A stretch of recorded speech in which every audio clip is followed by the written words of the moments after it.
Hello friends, আমরা এসে গেছি আমাদের আরেকটি ভিডিও নিয়ে। আজকে আমরা নতুন চ্যাপ্টার অর্থাৎ তড়িৎ বিভব বা ইলেকট্রিক পোটেনশিয়াল চ্যাপ্টারটি শুরু করব।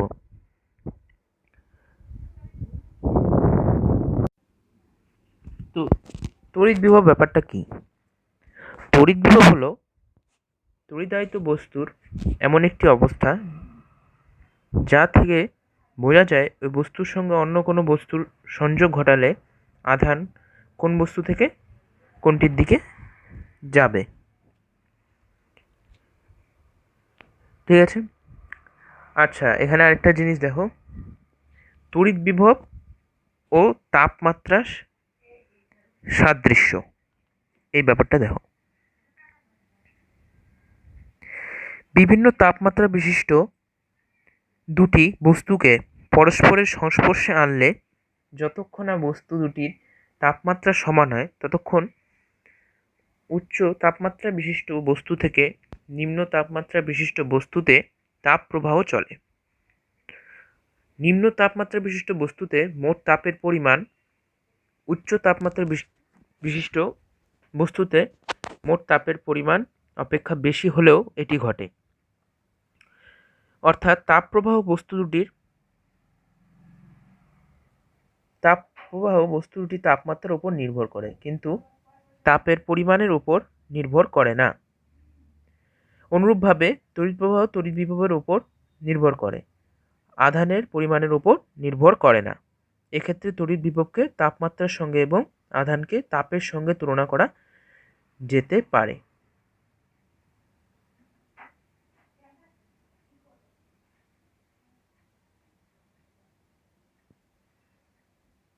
তাপের সঙ্গে তুলনা করা যেতে পারে।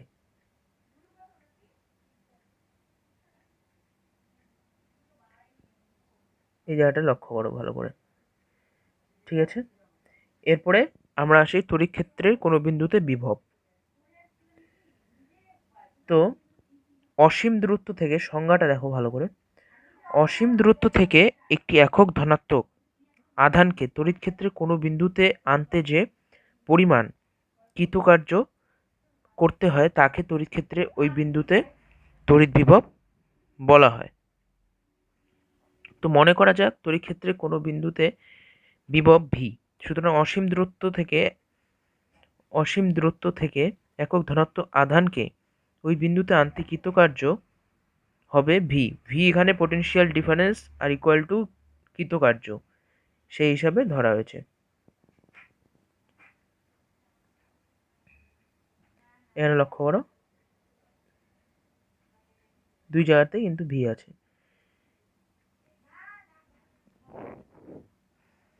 তো অসীম দূরত্ব থেকে কিউ পরিমাণ আধানকে কোনো বিন্দুতে আনতে কৃতকার্য W equal to V into Q. তো সম্পাদিত কার্য সমান সমান বিভব ইন্টু আধান, এই সমীকরণটা আমরা পেলাম। ঠিক আছে, W equal to V Q. এরপর এই কার্যই আধানটিতে তড়িৎ স্থিতিশক্তি রূপে সঞ্চিত থাকে। অতএব তড়িৎ স্থিতিশক্তি হবে বিভব ইন্টু আধান। ঠিক আছে, তড়িৎ স্থিতিশক্তি হবে বিভব ইন্টু আধান। এই জায়গাটা দেখো। ঠিক আছে, তাহলে তড়িৎ স্থিতিশক্তি সমান সমান বিভব ইন্টু আধান, এটা আমরা জানলাম। এখন তড়িৎ ক্ষেত্রে কোনো বিন্দুতে রাখা একটি একক আধানের তড়িৎ স্থিতিশক্তি হলো ওই বিন্দুর বিভব। উপরিউক্ত সমীকরণে সম্পাদিত কার্য ও আধান উভয়ই স্কেলার রাশি বলে তড়িৎ বিভব একটি স্কেলার রাশি। ঠিক আছে, তারপরে দেখো, ধনাত্মক আধানে আহিত বস্তুর বিভবকে ধনাত্মক বিভব বলা হয়, কারণ একক ধনাত্মক আধানকে অসীম থেকে আনার সময় বহিস্থ এজেন্ট বা সংস্থা আধান দুটির পারস্পরিক বিকর্ষণ বলের বিরুদ্ধে কার্য করে, ফলে আধানটিতে শক্তি সঞ্চিত হয়। তাই ডব্লিউ ও ভি ধনাত্মক। অর্থাৎ অপরপক্ষে ধনাত্মক আধানের আহিত বস্তুর বিভবকে বলা ঋণাত্মক বিভব, কারণ এক্ষেত্রে একক ধনাত্মক আধান দুটির পারস্পরিক আকর্ষণ বলের প্রভাবে ঋণাত্মক আধানটির কাছে সরে আসে, অর্থাৎ আকর্ষণ বল দ্বারা কার্য সম্পাদিত হয়। তাই ডাব্লু এবং ভি ঋণাত্মক। ঠিক আছে, এরপর দেখো, একটি একক ধনাত্মক আধানকে তড়িৎ ক্ষেত্রে এক বিন্দু থেকে অপর বিন্দুতে আনতে যে পরিমাণ কার্য করতে হয় তাই ওই বিন্দু দুটির মধ্যে বিভব প্রভেদ। ঠিক আছে, পোটেনশিয়াল ডিফারেন্স। মনে করা যাক কোনো তড়িৎ ক্ষেত্রে এ ও বি বিন্দুতে তড়িৎ বিভব যথাক্রমে ভি এ ও ভিবি। একটি আধান কিউকে এ থেকে বিতে আনতে যদি কার্য ডব্লিউ এ বি পরিমাণ করতে হয়, তাহলে ওই বিন্দুর মধ্যে বিভব হবে VB minus V A equal to W A B by Q. এটা আমরা আগের সমীকরণ থেকে পেলাম। তো এটা আসলো কোথার থেকে? আমরা একটু আগে জানলাম যে W equal to V into Q. এখানে ভিটা হচ্ছে ভিভি মাইনাস ভি এ। ঠিক আছে, এই ভি এ, তাহলে সুতরাং VB minus V A W by Q, এটা জানা গেল। তো এখানে ডাব্লু এ বি এক্ষেত্রে। ঠিক আছে, তো ডাব্লু এ বি ঋণাত্মক হলে VB greater than V A, আর ডাব্লু এ বি ঋণাত্মক হলে ডাব্লু এ বি ধনাত্মক হলে ভিবি ভি এর থেকে বড় হবে। এই সমীকরণের উপরে থেকে আমরা সমীকরণের উপরে ভিত্তি করে আমরা এই মানগুলো বলতে পারবো। তারপর ভিবি যখন ভি এর থেকে ছোট হবে কখন? যখন ডাব্লু এ বি কার্যটা যখন ঋণাত্মক হবে, এবং ডাব্লু এ বি শূন্য হলে ভিবি ইকুয়াল টু ভি হবে। স্পষ্টতই বিভবের একক এবং বিভব প্রভেদের একক অভিন্ন, এটা তো আমরা জানি, বিভব আর বিভব প্রভেদের একক একই। ঠিক আছে, এই পয়েন্টটা ভালো মতো তোমরা নোট করে নেবে। ঠিক আছে, এরপর দেখো আরেকটা পয়েন্ট, দুটি বিন্দুর মধ্যে বিভব প্রভেদ তাদের সংযোগকারী পথের উপর নির্ভর করে না।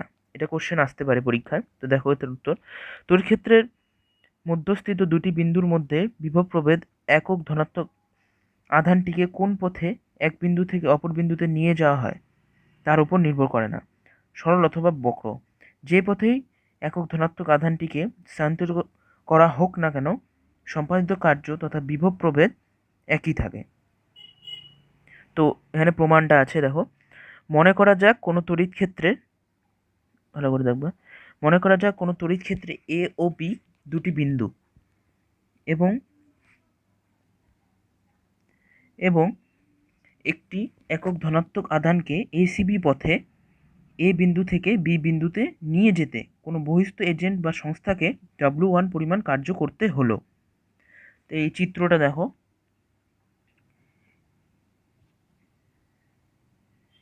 ভালো করে খেয়াল করবে যে এসিবি পথে এই বিন্দু থেকে বি বিন্দুতে নিয়ে যেতে কোনো বহিস্থ এজেন্ট বা সংস্থাকে W1 পরিমাণ কার্য করতে হলো। এখন ওই একক ধনাত্মক আধানটিকে বি বিন্দু থেকে এই বিন্দুতে বিডিএ পথে ফিরিয়ে আনা হলো। এক্ষেত্রে মনে করা যাক তড়িৎ বলের দ্বারা সম্পাদিত কৃতকার্য ইকুয়াল টু W2। তো এখানে W2কে বড় হবে, W2টা বড় হবে। ঠিক আছে, তারপর ফলে একক ধনাত্মক আধানটিকে এসিবি পথে এ বিন্দু থেকে বি বিন্দুতে নিয়ে গিয়ে বিডিএ পথে পুনরায় এ বিন্দুতে ফিরিয়ে আনা হলে সমগ্র প্রক্রিয়াটিতে W2 মাইনাস W1 পরিমাণ কার্য করতে হবে, অর্থাৎ ওই পরিমাণ শক্তি উদ্বৃত্ত হবে। ফলে একক ধনাত্মক আধানটিকে বারবার এসিবি ডিএ মধ্যপথে ঘুরিয়ে আনলে নিরবিচ্ছিন্নভাবে শক্তি পাওয়া যাবে। শক্তির নিত্যতা সূত্রানুযায়ী এটি সম্ভব নয়, সুতরাং W2 minus W1 equal to 0 হবে, অর্থাৎ W2 ইকুয়াল টু W1 হবে। সুতরাং স্থির তড়িৎ ক্ষেত্রে কোনো বদ্ধ পথে একটি আধানের পূর্ণ পরিক্রমার জন্য মোট কৃতকার্যের পরিমাণ 0 হয়, এবং কোনো পথে আধানটিকে এক বিন্দু থেকে অপর বিন্দুতে নিয়ে যাওয়া হলো, তার অপর বিন্দু দুটির বিভব প্রভেদে নির্ভর করে না। অতএব অভিকর্ষ বলের মতো তড়িৎ বলও সংরক্ষী বল। এটা কিন্তু পরীক্ষায় আসতে পারে, কারণ শক্তির নিত্যতা সূত্র অনুযায়ী যে পরিমাণ কার্য বাঁ দিকে সম্পন্ন মানে এসিবি পথে হলো সেই পরিমাণ কার্যই বিডিএ পথে হবে। ঠিক আছে, এরপরে আসি বিভবের একক। তো বিভবের এককে আমরা জানব যে বিভবের একক হলো স্ট্যাট ভোল্ট সিজিএস পদ্ধতিতে এবং এসআই পদ্ধতিতে ভোল্ট। ঠিক আছে, তো অসীম দূরত্ব থেকে এক ইউসিউ ধনাত্মক আধানকে তড়িৎ ক্ষেত্রের কোনো বিন্দুতে আনতে যদি এক আর্ক কার্য করতে হয় তবে ওই বিন্দু বিভবকে এক ইউসিউ বলা হয়। এক ইউসিউ বিভবকে অনেক সময় স্ট্যাট ভোল্ট সংক্ষেপে স্ট্যাট ভি বলা হয়। এই এককটি খুব বড় বলে ব্যবহারিক ক্ষেত্রে এর প্রয়োগ হয় না। তড়িৎ চুম্বকীয় একক, এই জিনিসটা ভালো মতো খেয়াল করবে। তড়িৎ চুম্বকীয় একক, এই ব্যাপারটা ভালো মতো খেয়াল করবে তোমরা। অসীম দূরত্ব থেকে এক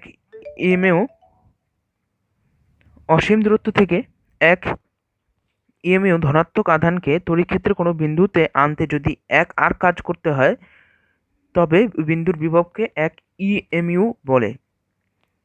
ঠিক আছে, ভালো করে দেখো,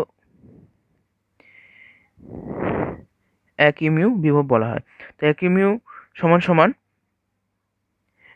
3 × 10⁻10 ইএসইউ।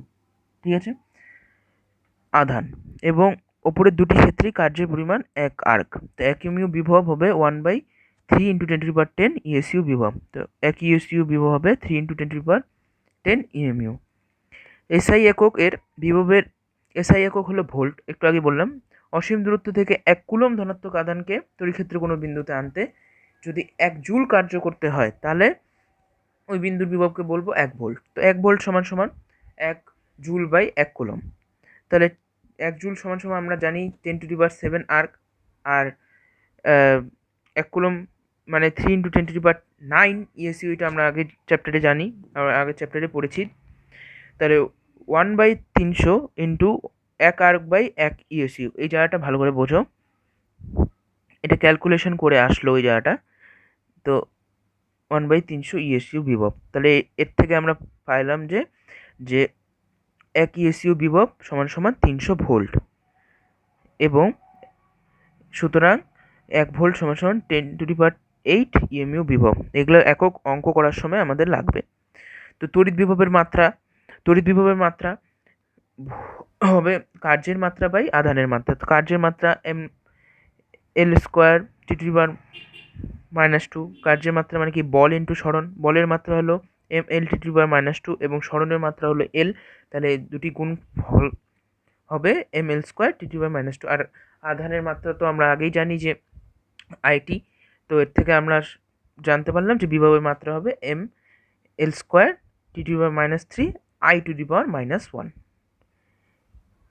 ঠিক আছে, এই জায়গাটা খেয়াল করো। পরের, পৃথিবীর বিভব, পোটেনশিয়াল অফ দ্য আর্থ। তড়িৎ সংক্রান্ত বিষয়ে পৃথিবীকে বিভবের নির্দেশ হিসেবে ধরা হয়। পৃথিবীর বিভবের মান 0 ধরে এর তুলনায় কোনো বস্তুর বিভব মাপা হয়। পৃথিবীর একটি বিরাট তড়িৎ পরিবাহী হওয়ায় কিছু পরিমাণ আধান গ্রহণ বা বর্জন করলে এর তড়িৎ বিভবের কোনো পরিবর্তন হয় না। বিষয়টিকে সমুদ্র জলের লেভেলের সঙ্গে তুলনা করা যেতে পারে। সমুদ্র জলের পরিমাণ এত বিপুল যে সমুদ্র থেকে সামান্য জল তুলে নিলে বা অল্প পরিমাণ সমুদ্রে ঢাললে সমুদ্রের জলের লেভেলের কোনো পরিবর্তন হয় না।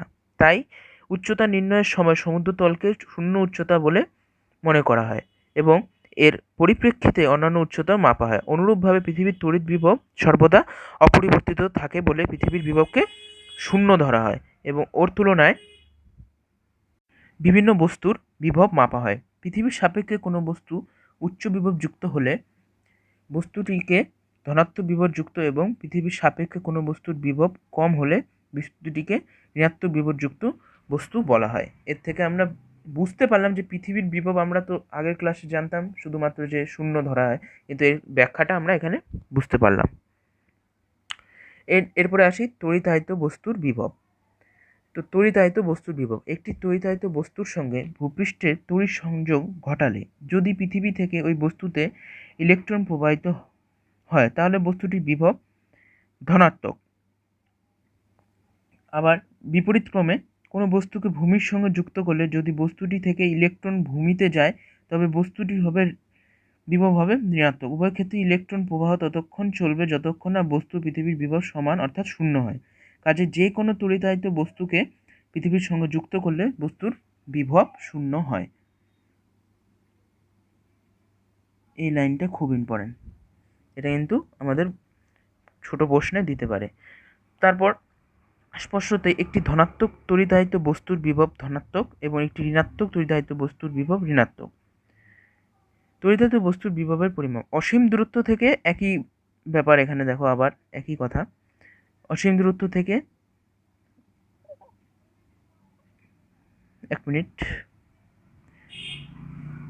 অসীম দূরত্ব থেকে একক ধনাত্মক আধানকে কোনো তড়িতায়িত বস্তুর খুব কাছে আনতে যে পরিমাণ কার্য করতে হয় তাই ওই তড়িতায়িত বস্তুর তড়িৎ বিভব। এর থেকে আমরা আরেকটা সংজ্ঞা পেলাম তড়িৎ বিভবের। ঠিক আছে,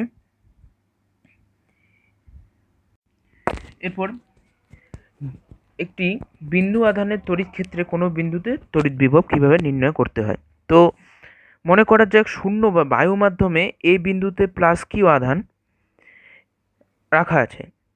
এ বিন্দু থেকে আর দূরত্বে পি বিন্দুতে বিভব নির্ণয় করতে হবে।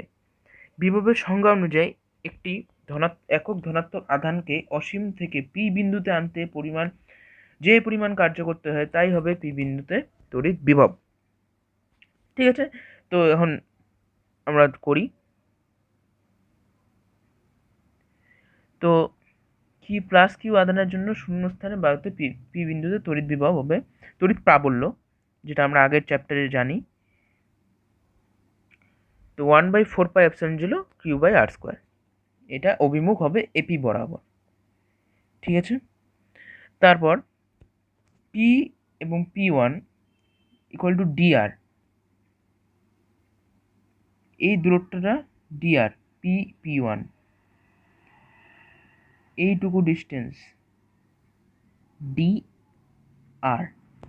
ঠিক আছে, খুব ক্ষুদ্র দূরত্ব হলে একক ধনাত্মক আধানকে P1 থেকে পিতে আনার জন্য কৃতকার্য একক আধানের উপর বল ইন্টু সরণ, কারণ আমরা জানি কৃতকার্য সমান সমান বল ইন্টু সরণ। তারপর তো বল হবে এখানে 1/4πε0, এখানে প্রাবল্যই বল হিসাবে কাজ করবে।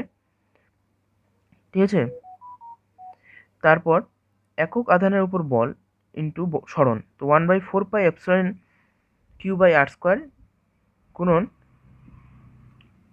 Minus DR. এখানে তোমাদের মনে প্রশ্ন হবে যে মাইনাস ডিআর কেন হলো, কারণ ঋণাত্মক চিহ্ন দেওয়া হলো কারণ প্রাবল্য ও সরণ পরস্পর বিপরীতমুখী, কারণ ফোর্স এবং সরণটা পরস্পর বিপরীতমুখী হচ্ছে। বলটা প্লাস মানে ধনাত্মক আধানের ক্ষেত্রে তড়িৎ প্রাবল্য এদিকে হয়, তড়িৎ বলরেখাগুলি এদিকে হয়, তাহলে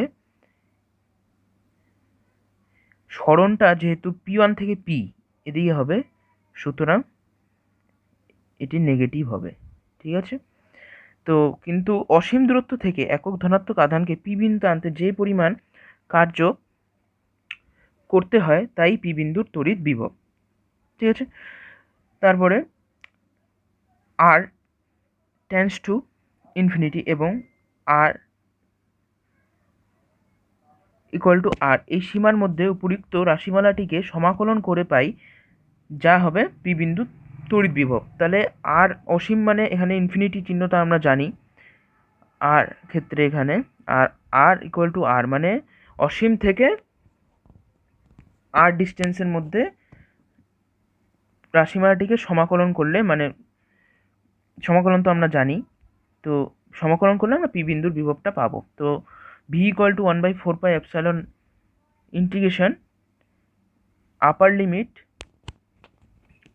আর এবং লোয়ার লিমিট ইনফিনিটি। ঠিক আছে, তো এখানে মাইনাস Q/r² ডিআর আমরা ইন্টিগ্রেশনের ফর্মুলা অনুযায়ী বসালাম। তো এখানে যেহেতু ধ্রুবক 1/4 পাই এপসাইলন, ওই জন্য এটা বাড়িয়ে গেল এপসাইলন নট। তাহলে Q Q by R square DR. তো এখানে ইন্টিগ্রেশন করার পরে মাইনাস ক্ষেত্রে এখানে কিউ বাই আর আসবে, ঠিক আছে। পরের ক্ষেত্রে এটা ইন্টিগ্রেশন করার পরে আসলো, ঠিক আছে। ইন্টিগ্রেশন তোমরা এটা ফর্মুলা বসালে পেয়ে যাবে ইন্টিগ্রেশনে। তারপরে পরাবৈদ্যুতিক ধ্রুবক, এখন এই মানে মাধ্যমের মধ্যে পরাবৈদ্যুতিক ধ্রুবক যদি কে হলে, তো 1/4 পাই কে এপসাইলন নট, যেটা ইকুয়াল টু এপসাইলন হবে, যে নির্দিষ্ট মাধ্যমের তড়িৎভেদ্যটা, into Q by R. CGS পদ্ধতিতে হবে মানে শূন্য স্থান বা বায়ু মাধ্যমে V equal to Q by R. ঠিক আছে, বোঝা গেল। তো বন্ধুরা, এই ভিডিওতে এতটুকুই। আমাদের পরের ভিডিওতে আমরা পরের টপিকগুলো নিয়ে আলোচনা করব। যদি ভিডিওটি ভালো লেগে থাকে অবশ্যই লাইক, কমেন্ট এবং সাবস্ক্রাইব করো। ধন্যবাদ।